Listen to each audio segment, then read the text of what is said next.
BPL 2026-এর এখনো অব্দি সবচাইতে হট টপিক হচ্ছে নাইম শেখ। কারণ নাইম শেখ এবারের অকশনে সবচাইতে বেশি দামে বিক্রি হয়েছে 1,10,00,000 টাকায়। কিনছে কে? চট্টগ্রাম রয়্যালস। চট্টগ্রাম রয়্যালস নাইম শেখকে কেনার পরে তাদের অফিসিয়াল ফেসবুক পেজে নাইম শেখকে নিয়ে একটা পোস্ট করছিল।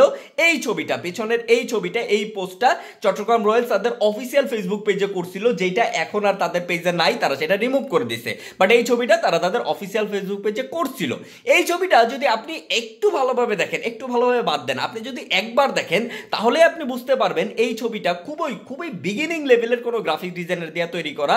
এমনকি আমার কাছে মনে হচ্ছিল যে ক্লাস 2-3-তে পড়া কোনো বাচ্চা ছেলে এই ছবিটা তৈরি করছে বা এই গ্রাফিক্সটা তৈরি করছে। তো প্রথম আমি যখন দেখছিলাম চট্টগ্রাম রয়্যালস নাইম শেখের মতো একটা লর্ড প্লেয়ারে 1,10,00,000 টাকা দিয়ে কিনছে, তখন আমার চট্টগ্রাম রয়্যালসকে নিয়ে ভয় লাগতেছিল যে তাদের টিমের অবস্থা কি না কি জানি হয়। বাট এখন এইসব ছবি দেখার পরে বা চট্টগ্রাম রয়্যালসের ফেসবুক পেজের অফিসিয়াল ফেসবুক পেজের বাকি পোস্টগুলো দেখার পরে আমার এখন নাইম শেখকে নিয়ে ভয় লাগতেছে যে যেই চট্টগ্রাম রয়্যালস তাদের অফিসিয়াল ফেসবুক পেজে পোস্ট করার জন্য একটু টাকা খরচ করে একটা ভালো গ্রাফিক্স ডিজাইনার রাখতে পারে না, সেই চট্টগ্রাম রয়্যালস যে নাইম শেখরে 1,10,00,000 টাকা দিয়ে কিনছে, সে নাইম শেখরে 1,10,00,000 তো বাদ দেন, হুদা 10 লক্ষ টাকাও দিবে তো।